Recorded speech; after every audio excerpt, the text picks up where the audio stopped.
हमारे स्किन के ऊपर किसी भी चीज से अगर थोड़ा सा भी प्रेशर दिया जाए तो हमें कुछ भी महसूस नहीं होता है, लेकिन ये प्रेशर अगर थोड़ा सा ज्यादा हो तो हमें दर्द महसूस होता है। ऐसा क्यों होता है? क्योंकि स्किन के नीचे ये जो रिसेप्टर है, दर्द का जो इंफॉर्मेशन है जिसको वो एक्सेप्ट करता है, वो कम प्रेशर में एक्साइटेड नहीं होता है, लेकिन अगर थोड़ा सा ज्यादा प्रेशर दिया जाए तो वो एक्साइटेड हो जाता है। एक्साइटेड होने के बाद दर्द का जो इंफॉर्मेशन है उसको स्किन से एक्सेप्ट किया जाता है। स्पाइनल कॉर्ड के थ्रू ह्यूमन ब्रेन में थैलेमस नाम की एक प्लेस है, वहां पे उसको लाया जाता है और इसी वजह से हमें दर्द का महसूस होता है। स्किन के नीचे का रिसेप्टर जो दर्द को एक्सेप्ट करने के बाद एक्साइटेड होता है, उसका भी एक्साइटेड होने का एक लिमिट है और वो लिमिट क्रॉस करने के बाद वो एक्साइटेड हो जाता है और एक्साइटेड होने के बाद नर्व इंपल्स के थ्रू उसी इंफॉर्मेशन को ब्रेन में सप्लाई किया जाता है। हमारी कोई भी बॉडी पार्ट में अगर पहले से ही दर्द है और उसके बाद हम अगर उसी बॉडी पार्ट में थोड़ा सा भी प्रेशर देते हैं तो हमको वापस से और भी ज्यादा दर्द महसूस क्यों होता है? दर्द की जगह पे जो इंफॉर्मेशन को एक्सेप्ट करता है उसका एक्साइटेड होने का जो लिमिट है वो कम क्यों हो जाता है? कोई बॉडी पार्ट में अगर चोट लग जाए तो वहां पे दर्द हो सकता है। कोई बॉडी पार्ट में अगर इन्फेक्शन हो जाए तो वहां पे भी दर्द हो सकता है। कहीं पे अगर कैंसर हो जाए तो वहां पे भी दर्द हो सकता है। ऐसे बहुत सारे रीजन से जिसके वजह से दर्द हो सकता है। दर्द की दवाई खाने के बाद ये जो दर्द है वो कुछ समय के लिए थोड़ा सा कम हो जाता है, लेकिन पेन किलर या फिर दर्द का कोई भी दवाई खाने के बाद भी दर्द होने का जो रीजन है वो तब भी रहता है। जिस जगह पे दर्द है, पेन किलर खाने से पहले वो जगह जैसा था, पेन किलर खाने के बाद भी वो जगह ठीक वैसा ही रहता है, लेकिन ये जो दर्द है वो महसूस नहीं होता है। तो फिर पेन किलर में ऐसा क्या है जो कि हमारी बॉडी में जाने के बाद दर्द का जो रीजन है उसमें तो कोई भी चेंजेस नहीं लाता है, लेकिन ये जो दर्द है उसको बहुत हद तक कम कर देता है। तो आज की इस वीडियो में पेन से रिलेटेड, दर्द से रिलेटेड कुछ इंफॉर्मेशन डिस्कस करेंगे, तो इस वीडियो को एंड तक पूरा देखिएगा। दर्द से हम सबको तकलीफ होता है, लेकिन दर्द होना जरूरी है, क्योंकि कुछ दर्द ऐसा भी है जो कि हमारी बॉडी को बहुत सारी प्रॉब्लम से बचाता है। हमारी बॉडी में अगर कहीं पे दर्द होता है तो हम सतर्क हो जाते हैं और उस दर्द का जो रीजन है उसको ढूंढने की कोशिश करते हैं। तो आप सोचिए कि हमारी बॉडी में अगर दर्द नहीं होता तो हमको पता ही नहीं चलता कि हमारी बॉडी के अंदर प्रॉब्लम क्रिएट हुआ है और विदाउट एनी पेन हम धीरे धीरे डेथ की और भी करीब चले जाते हैं। और एक वक्त ऐसा भी आएगा जहाँ पे हमारा मौत हो जाएगा और हमको पता भी नहीं चलेगा।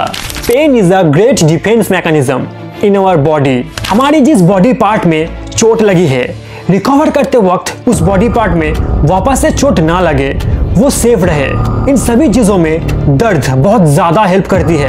जिस जगह पे चोट लगी है उस जगह पे वापस से चोट ना लगे, इसी चीज को लेके हम बहुत सीरियस रहते हैं, हम बहुत सावधान रहते हैं। जो चीज या फिर जो एनवायरनमेंट हमारी बॉडी को डैमेज कर सकता है, उस कंडीशन से हम हमारी बॉडी को सेफ रख सकते हैं। दर्द की वजह से हमारी बॉडी में चारों ओर फैला हुआ है बहुत सारे रिसेप्टर्स, जो कि किसी भी बॉडी पार्ट से दर्द का जो इंफॉर्मेशन है उसको स्पाइनल कॉर्ड के थ्रू ह्यूमन ब्रेन में थैलेमस नाम की एक प्लेस है वहां पे ले जाता है और इसी वजह से हमें दर्द का महसूस होता है। और स्पेशलाइज्ड नर्व सेल से बनाया गया इस रिसेप्टर को बोला जाता है नोसिसेप्टर्स। नोसिसेप्टर एक ऐसा रिसेप्टर है जो एक्साइटेड होता है जब सेल या फिर टिश्यू डैमेज होता है। जैसे कि आप अगर कोई नीडल का जो अपर पार्ट है उसको थोड़ा सा टच करेंगे तो आपको कोई भी दर्द महसूस नहीं होगा, क्योंकि इस केस में नोसिसेप्टर एक्साइटेड नहीं होता है। इसका एक्साइटेड होने का एक थ्रेशोल्ड है, एक्साइटेड होने का एक मिनिमम लिमिट है, और जिस वक्त आप थोड़ा सा ज्यादा प्रेशर देंगे उसी वक्त ये जो लिमिट है वो क्रॉस हो जाएगा और ये जो रिसेप्टर है वो एक्साइटेड हो जाएगा और तब आपको दर्द महसूस होगा।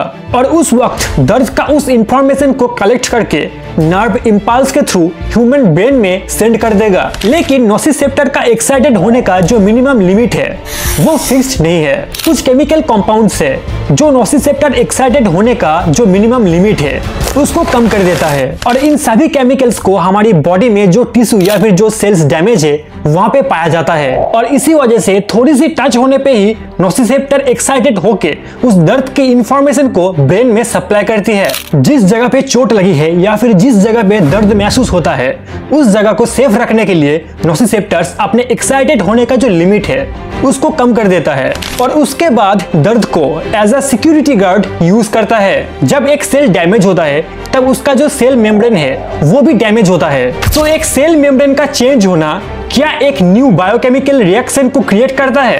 सेल मेम्ब्रेन में फॉस्फोलिपिड नाम की एक कंपाउंड रहती है जहां से एराकिडोनिक एसिड नाम की एक न्यू कंपाउंड क्रिएट होता है और arachidonic acid COX-1 and COX-2 नाम की दो एंजाइम के साथ रिएक्ट करके प्रोस्टाग्लैंडिन नाम की एक न्यू कंपाउंड क्रिएट करती है और ये प्रोस्टाग्लैंडिन बाद में और भी बहुत सारे कंपाउंड्स क्रिएट करती है जो कि हमारी बॉडी में बहुत सारे काम करती है। जैसे कि ह्यूमन बॉडी का जो टेम्परेचर है उसको इंक्रीज करती है और इसी वजह से अगर बहुत ज्यादा दर्द हो तो हमें जुकाम आ जाती है। इनफैक्ट ब्लड क्लॉट्स होने में भी ये मदद करती है और इसी वजह से हमारी बॉडी में अगर कहीं पे कट जाती है तो वहां पे जो ब्लड है वो ऑटोमेटिकली फ्रीज हो जाता है, इम्यून सिस्टम को एक्टिव करती है और इसी वजह से मोस्ट ऑफ द टाइम हमारी बॉडी अपने आप ही हील करती है, अपने आप ही रिकवर करती है, पेन प्रेशर को कम कर देती है और इसी वजह से इस बार नोसिसेप्टर थोड़ा सा एक्साइटेड होने पे ही दर्द का जो इंफॉर्मेशन है उसको ब्रेन में सप्लाई करती है और इसी वजह से हमारी बॉडी पे जिस पार्ट पे चोट लगी है वहां पे थोड़ा सा टच होने पे ही दर्द का महसूस होता है। तो यहाँ से ये पता चलता है कि दर्द का जो रीजन है वो है प्रोस्टाग्लैंडिन और उससे बनाया गया और भी कंपाउंड्स। अब यहाँ पे सवाल ये है कि दर्द से कैसे बचे। अगर प्रोस्टाग्लैंडिन दर्द का रीजन है तो हम अगर इसका जो प्रोडक्शन है उसको बंद कर देते हैं तो हमें दर्द से छुटकारा मिल सकता है। प्रोस्टाग्लैंडिन का प्रोडक्शन बंद करने से नोसिसेप्टर दर्द का जो इंफॉर्मेशन है उसको कलेक्ट नहीं कर पाएगा, तो दर्द का उस इंफॉर्मेशन को ब्रेन में सप्लाई करने से पहले ही उसको स्टॉप करना पॉसिबल हो पाएगा। दर्द का वो इंफॉर्मेशन जहाँ पे चोट लगी है या फिर जहाँ पे दर्द है वहां तक ही सीमित रहेगा, वो ब्रेन तक नहीं जाएगा। सो हमें जो दर्द महसूस होता था वो नहीं हो पाएगा। ऐसा नहीं है कि जहाँ पे दर्द है वहां पे ही उस इंफॉर्मेशन को स्टॉप करना पड़ेगा। सेंसरी नर्व के थ्रू ब्रेन में जाने से पहले कहीं पे भी अगर उस दर्द का इंफॉर्मेशन को स्टॉप किया जाए तो हमें दर्द का महसूस नहीं होगा।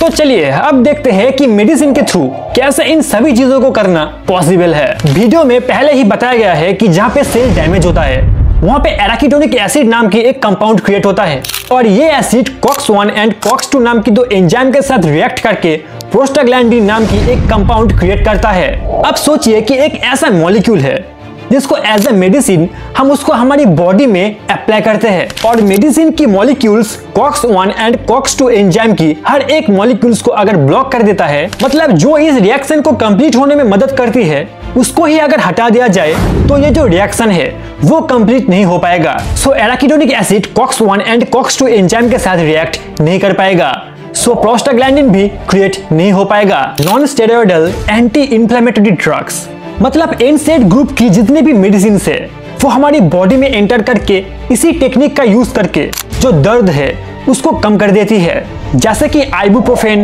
एस्पिरिन और भी बहुत कुछ। लेकिन क्या इस ग्रुप की मेडिसिन को छोड़कर भी कुछ ऐसा स्टेप लिया जा सकता है जिसके थ्रू प्रोस्टाग्लैंडिन को क्रिएट होने से रोका जाए? तो चलिए एक नया रास्ता ढूंढने की कोशिश करते हैं। वीडियो में पहले ही ये बात बोला गया था कि फॉस्फोलिपिड कंपाउंड से एराकिडोनिक एसिड क्रिएट होता है और इस एराकिडोनिक एसिड से ही प्रोस्टाग्लैंडिन कंपाउंड क्रिएट होता है। अब सोचिए कि फॉस्फोलिपिड से एराकिडोनिक एसिड क्रिएट होने का जो रास्ता है उसे ही अगर बंद कर दिया जाए और अगर एराकिडोनिक एसिड नहीं रहेगा तो प्रोस्टाग्लैंडिन भी क्रिएट नहीं हो पाएगा, तो फिर बॉडी में जहाँ पे दर्द है वो दर्द वहां पे ही रहेगा, ब्रेन तक वो नहीं जा पाएगा। कॉर्टिकोस्टेरॉइड एक टाइप की स्टेरॉइड है और ये सभी मॉलिक्यूल फॉस्फोलिपिड से एराकिडोनिक एसिड क्रिएट होने का जो प्रोसेस है उसको रोक देता है। एक्चुअली फॉस्फोलिपिड से एराकिडोनिक एसिड क्रिएट होने में मदद करती है फॉस्फोलाइपेज नाम की एक टाइप की एंजाइम। और ये कॉर्टिकोस्टेरॉइड ग्रुप की जितनी भी मेडिसिन है वो सब ये फॉस्फोलाइपेज को अपना काम करने से रोकता है। सो ऑटोमेटिकली एराकिडोनिक एसिड या फिर प्रोस्टाग्लैंडिन क्रिएट नहीं हो पाता है। और इस ग्रुप की कुछ मेडिसिन का नाम है प्रेडनिजोन, हाइड्रोकॉर्टिजोन, डेक्सामेथासोन और भी बहुत कुछ। अभी तक जितने भी सारे मेडिसिन को लेकर डिस्कशन हुआ, इन सभी मेडिसिन को एक साथ बोला जाता है नॉन ओपियोइड्स। और ह्यूमन बॉडी में कम दर्द या फिर मीडियम दर्द के लिए ये सारे मेडिसिन एप्लीकेबल है। अभी तक ह्यूमन बॉडी में जहाँ पे दर्द है वहीं पे ही दर्द का जो इंफॉर्मेशन है उसको रोकने का जो प्रोसेस है उसके बारे में डिस्कस कर रहे थे। अब देखेंगे कि ये जो इंफॉर्मेशन है वो ब्रेन तक पहुंचने से पहले ही कैसे इसको रोका जा सकता है। Opioid analgesic. ह्यूमन बॉडी में बहुत सारी जगह पे ये जो ओपियोइड रिसेप्टर है वो फैला हुआ है और यही opioid receptor opioid analgesic group की हर एक मेडिसिन के साथ बाइंड करके न्यूरोनल एक्टिविटीज को कंप्रेस करके दर्द का जो इंफॉर्मेशन है उसको ब्रेन में जाने से रोकता है और इसी वजह से पेन कम हो जाता है। ह्यूमन बॉडी में जब बहुत ज्यादा दर्द होता है तभी ओपियोइड एनाल्जेसिक ग्रुप की जो मेडिसिन है उसको यूज किया जाता है और ये सभी मेडिसिन एडिक्शन क्रिएट करता है। Neuropathic pain. ह्यूमन बॉडी में जब कोई नर्व डैमेज होता है तब विदाउट एनी एक्सटर्नल रीजन हमें दर्द का महसूस होता है और इसी दर्द को बोला जाता है न्यूरोपैथिक पेन। मतलब न्यूरोपैथिक पेन के लिए बाहर से किसी भी प्रकार की कोई भी एक्साइटमेंट की जरूरत नहीं होती है। घर में इलेक्ट्रिक सर्किट का फ्यूज अगर उड़ जाता है और घर अंधेरा हो जाती है तो हमें तकलीफ होता है, लेकिन अगर फ्यूज उड़ के इलेक्ट्रिक सप्लाई बंद नहीं होता तो शायद शॉर्ट सर्किट या फिर ओवरलोड के कारण और भी बड़ा कुछ प्रॉब्लम क्रिएट हो सकता था। सो फ्यूज उड़ने के कारण हम और हमारे घर दोनों ही सेफ रहते हैं। सिमिलरली दर्द हमें तकलीफ देता है, ये बात तो सही है, लेकिन इसी दर्द की वजह से हमारा बॉडी सेफ रहता है।